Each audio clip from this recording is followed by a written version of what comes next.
like I said before, spoiler alert, the money block in your business is in all probability you yourself. There could be many other reasons that could be leading to you not getting enough revenue, like maybe the pricing of your services or the range of your services or the quality of your proposals or your pitching emails.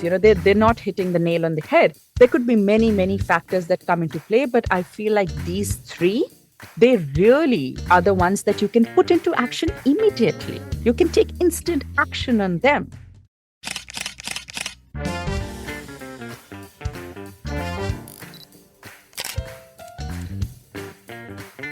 This is your host, Dyutama, but you can call me DJ. And I love to inspire food photographers to dream. I spent 15 years as an architect studying buildings and constructing hospitals before taking the biggest leap of faith of my life, which was setting up a food styling and food photography business right from scratch. If you're a dreamer like me, wanting to start a new photography business or grow your existing food photography business, jump right into a world where I share practical, actionable strategies to improve your photography skills, to work with clients, make more money, all with a fearless mindset. This is the My Food Lens podcast, and we take you one step closer to your dreams. So let's go.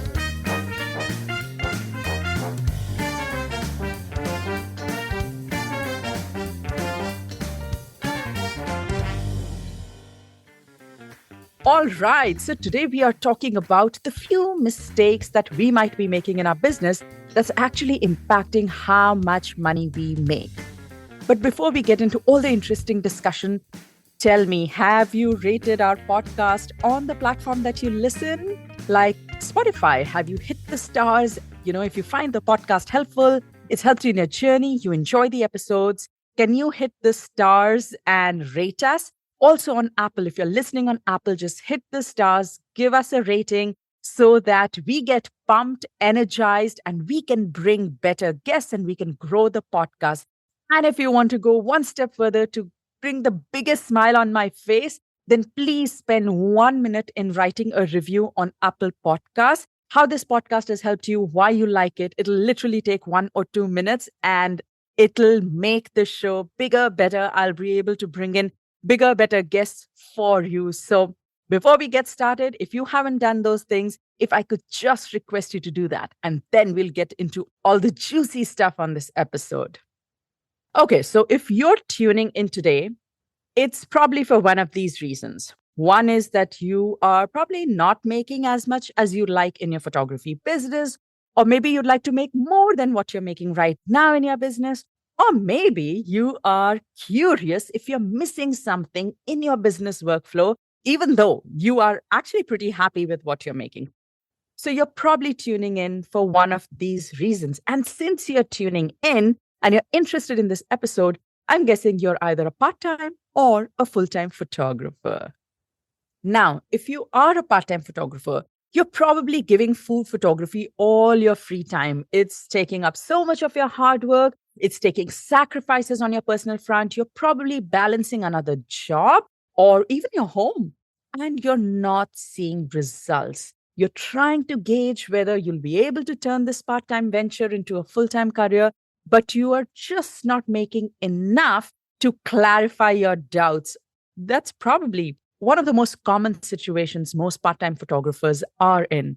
Or let's say you are a full-time food photographer, you have a full-time food photography business, you're probably working all the time, you're working hard, you're hustling, you're trying hard to make ends meet, you're doing everything possible, that is in your hands, you're doing everything right, and yet you are not happy with the way your bank account looks. So today's episode will give you a peek into what might be causing these money blocks in your business. And spoiler alert, that block is in all probability you. I know you don't want to hear this. In fact, don't throw a shoe at me, please, not yet. Hear me out. Maybe it'll help you understand what's causing these money blocks in your business. So there are several factors that actually play into how you set up your photography business. Let's say you live in a small town, maybe online brand collaborations are the majority of your client projects. If you live in a big city like maybe New York, New Delhi, London, maybe commercial projects where you shoot on site is more of what your business looks like. Of course, you can travel and small towns can also have the on site shoots. I'm just saying that your business depends a lot on where you stay, what the demands of the clients are, and what the climate of food photography is like in your region. All right. So keep that in mind always. It plays a very big role. But having said that, if we leave aside all those factors and really focus on what is in our control, no matter where we live, no matter what region we are in, what can we do? What is in our hands? I would say a lot can be changed about how much money we make in our business by changing the way we operate. Okay? So let's just jump right in.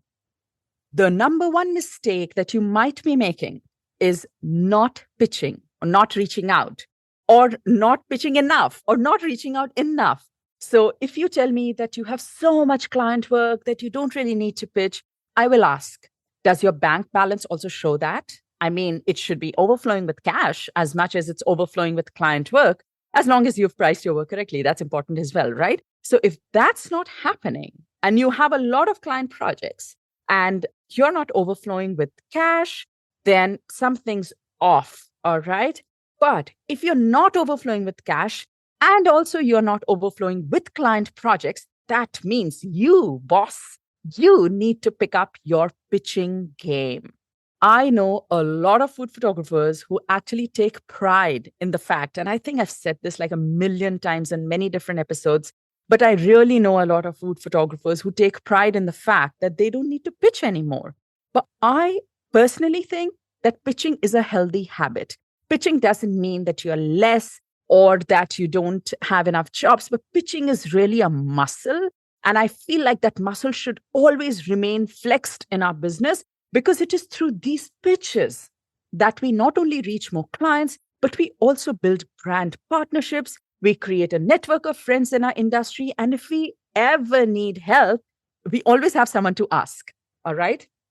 So pitching isn't just an exercise for reaching out to clients. It's about relationships. It's about network and it's about having support. It helps us in many, many different ways. And when we are in the regular habit of pitching, it actually creates a really good workflow for us to consistently find work and to keep that money machine active, bring in that revenue in our business. And when I say regular habit of pitching, I don't mean sending one pitch a week. I mean, for someone who says, oh, yes, I pitch every week. I'm sending one email to a brand every week. And I'm like, no, boss, no, not enough. I mean, with regular pitching, I mean 2 to 3 pitches a week so that there is never a time that you have a break in your business, in the sense, break in the money flow. There is never a time when you are on totally $0 months. That is a red flag. And if you're thinking, oh man, I really don't have time to research 2 to 3 brands a week. It's so much work. And to then go and write all those custom pitches, oh my God, I don't know how I can do it. Well, my friend, don't worry, I got your back. I actually have a free questionnaire that was prepared for you that you can fill out for any client that you want to work with. And it will instantly give you clarity. You will obviously need to do your research, but you can use that response from the questionnaire to write your pitch. You don't have to scratch your head on what to research, what homework to do. And, all the answers will be in front of you and you would be able to create and write your pitch in a jiffy. It works for all sorts of clients. I've already prepared the questionnaire. You can download it at the link in the show notes, or better yet, send me a DM on Instagram saying pitch questionnaire and I'll send it to you. Okay, so going back.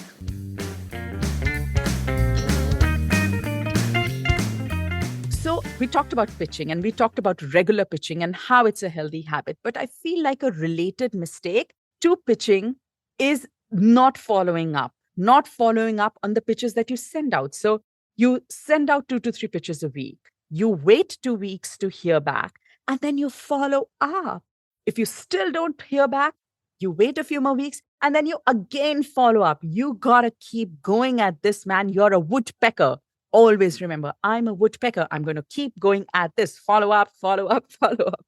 I remember I once pitched to a magazine and I think I followed up like 4 times and it was many months. And then I was like, okay, fine. Maybe they don't want to work with me. And I decided to give it a break. And when I was giving it a break, in actually 3 months from my last follow up, I heard back from them just randomly out of the blue.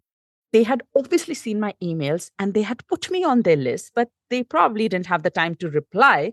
And there was an opportunity for us to work together. It was actually a paid project for a magazine. It was recipes and food photography for their very, very anticipated issue of the year, the Christmas issue. And I ended up being in that issue. And all that following up that I'd done, thinking that, oh my God, I'm just sending emails into a black hole. Well, not really. It ended up in the Christmas issue of that magazine. So, well, follow up, even though you don't get a reply, follow ups are doing their job. Okay. So, the bottom line of this is that pick up your pitching game and don't wait for brands to reach you. And when you pick up your pitching game, also pick up your follow up game and watch things change in your business if you're not already doing this. All right. Don't wait for brands to reach you. You reach out to them. Be proactive and take the initiative. All right. With that, let's talk about the second mistake that you might be making. The second mistake you might be making is not turning your clients into returning clients or long-term clients. So you are probably working with a brand once and then ta-ta, bye-bye. No. What about the opportunity to continue to work with them or, on the next campaign or even on a regular basis? Maybe 2 shoots a month. How about that? I'll take it. Right? So what I would say is that look at what your clients are saying after they work with you. Do they want to work with you again? Do they only want to work with you? Do they leave the shoot already talking about the next shoot with you? Pay attention. If you like a certain client, lock them in by providing a great working experience. I have a whole episode on how to do that. It's episode 19, and I link it in the show notes, or you can DM me 19 on Instagram, and I'll send you the link. All right. So, what does having returning clients do for us? Basically, having returning clients gives us an assured income. It builds our loyal client base. So if we are not taking the opportunity to create this long-term relationship with our clients, we are actually leaving money on the table. I know we don't want to hear this, but imagine, something that could bring you $10,000 a year by working with a client 10 times a year is only bringing you $1,000 right now because you only worked with them once. You never followed up. You did not continue the discussion of future projects with them. You were thinking that if they need me, they'll get in touch. Well, we come back to that discussion about being proactive. This could be a huge mistake that you're not leveraging the client relationships that you already have. So think about how you can create a consistent pattern of photo shoots or schedule of regular content creation for your clients. You'll be working with a known client and more shoots will bring in more revenue. So don't make this mistake of not turning your current clients or your clients into actually long-term clients. With that, let's talk about the third mistake you might be making. And this is going to hit you a little bit harder than the others. I know, because this used to be my problem. And I've changed that and I've seen a huge difference in my business. So I want to share this with you because we all might be guilty at some level about this. Okay. So the third mistake you might be making is that you're working hard on not the most beneficial aspects of your business, or you're not working hard enough on the actions that will actually bring in the revenue. For example, you might be spending a lot of time creating Instagram posts and Instagram reels, but they are not converting. They are not bringing in clients. So if you spend that time sending out 3 pitches, the 3 pitches a week that we talked about, you might actually have a higher chance of converting into a real project that makes your bank balance a bit heavier. So you might be working very hard, but if you really look closely, What is it that you are working on? Are you working hard on the right things? Are you working on the most needle moving activities in your business, the activities that will actually bring in more business? So let's say you offer photography workshops, or you offer cooking workshops, or you are a blogger who dreams of working with Hershey's chocolate one day. Are you spending the majority of your time curating and marketing your photography and your workshops? Are you spending your energy in actually creating a portfolio and a solid pitch to win Hershey's over? Or are you spending your time on social media or on other activities that might get you other forms of validation and applause, but it's not really bringing in the cash flow? So, a deep dive into your time management, I think, will be essential to understand if you're really working on the right things and if you're really working hard on the right things. Like I said before, spoiler alert, the money block in your business is in all probability you yourself. There could be many other reasons that could be leading to you not getting enough revenue, like maybe the pricing of your services or the range of your services or the quality of your proposals or your pitching emails. They're not hitting the nail on the head. There could be many, many factors that come into play, but I feel like these three, they really are the ones that you can put into action immediately. You can take instant action on them. And I understand that it might be really tough to change your mindset or your work pattern instantly. But at least now you know. You know that you can't get around pitching. You know that you have to do regular pitching and you also have to have a regular follow up schedule. You know that you should try to create long term relationships with your clients, the ones that you work with. Otherwise, you're leaving money on the table and opportunity on the table. So the next time you're working with a client, you will always have this at the back of your mind. How can I turn this into a bigger opportunity for myself? And you also know that your time management might be a bit off track, leading you to less money in your business, even though you are working so hard, putting in the hours and the effort, making those sacrifices. But in the bargain, you're still not able to thrive the way you want to thrive, financially and emotionally. And, as a part time photographer, you're probably not being able to get a realistic idea of how much money you can make as a full time food photographer. So, there you go. 3 mistakes you might be making in your business if you are not making enough money. Simple, straightforward, and downright actionable. So, take action today. That's my mantra, right?